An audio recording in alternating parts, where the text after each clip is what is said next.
My book Hitmakers is essentially about the science of why we like what we like. And one of the most interesting answers to that question is Maya, M-A-Y-A, most advanced yet acceptable. And this was the theory of everything by Raymond Loewy, the father of industrial design in America.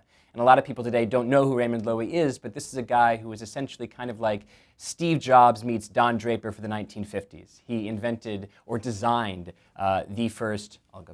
He designed the most famous car design of the 20th century, the 1950s Studebaker, the modern train, the modern Greyhound bus, the modern tractor, even that pencil sharpener that looks like an egg, that was his design.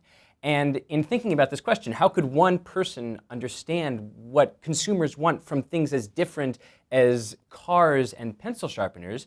His answer was this: Maya, most advanced yet acceptable. People are torn between neophilia on the one hand, they like new things, and neophobia on the other hand. They're afraid of anything that's too new.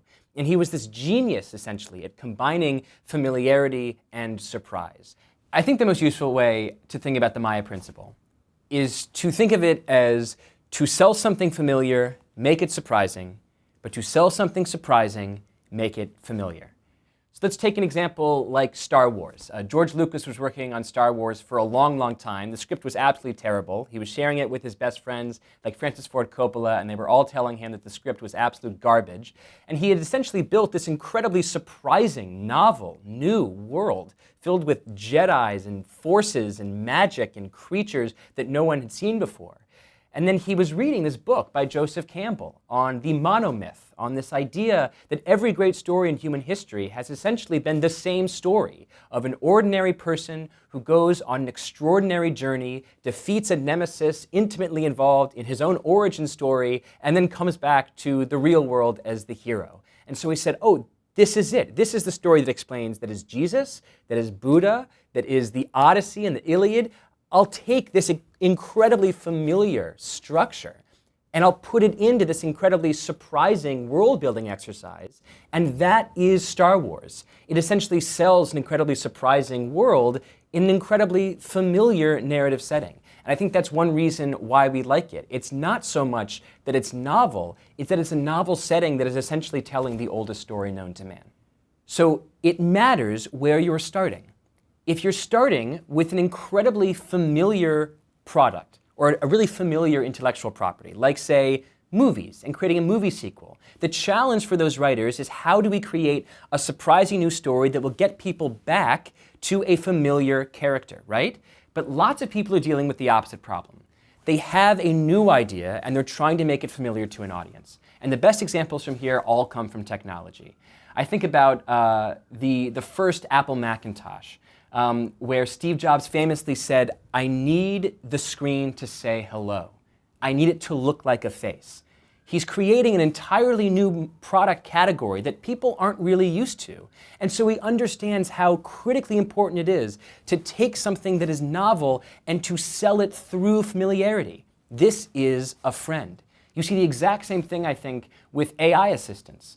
Things like Alexa have a lilting female voice, which you could argue is a sort of working with a gendered expectation of an assistant, but is still working on the same principle. To sell a really new technology, like a little nub that has AI intelligence inside of it, make it talk just like you would expect an assistant to talk to you. I think about this issue also with the iPhone most famously. You know, Steve Jobs was not creating a product category, but he did create the most profitable product in modern human history. And it's important to remember that the iPhone did not look new. It looked like a touch iPod. It looked exactly like a product that Apple already had. So when people picked it up, they didn't have to think, oh, I don't know how to use this. How does it work?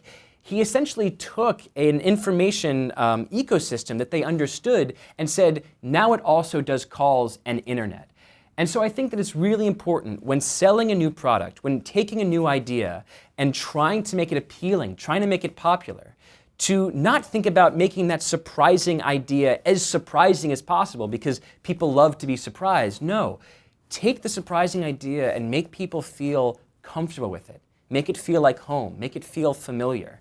And so I think it's also interesting to juxtapose this idea with Google Glass, which is Google's sort of famously flopping product where they looked like spectacles kind of, but they had like a huge cube here.